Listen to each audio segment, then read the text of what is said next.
Дәл осындай шоколадный пастаны балаларыңыз алып беріңіздерші деп сұрайды. Бір жағынан қарасқа іші толы химикат, екінші жағынан бағасы да арзан емес. Есесіне мен сіздерге бағасы 3 есе арзанға шығатын, үй жағдайында өте дәмді етіп дайындауға болатын шоколадный пастаның рецептісін ұсынамын. Ең бастысы консервантсыз.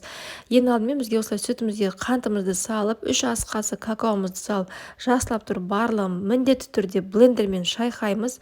Барлығын жақсылап араластырамыз, как бәрі бірігуі керек. Осы кезде үстіне аз-аздан ғана бірден құймаймыз, аз-аздан құя отырып, блендермен сұйық майымызды құя отырып, блендермен араластырамыз. Міндетті түрде блендер қолдану керек. Сұйық майдың бірден барын құйып жүрмейсіздер. Міне қараңыздар, осымен шоколадный пастамыз дайын. Қараңыздар қандай қою болып шықты. Кейіннен 2-3 сағатқа холодильникке қойып қойыңыздар. Есесіне 2 есе қоюлығына түседі. Сіздерге ұнайтынына сенімдімін. Міндетті түрде балаларыңызға жасап беріңіздер. Астарыңыз дәмді болсын.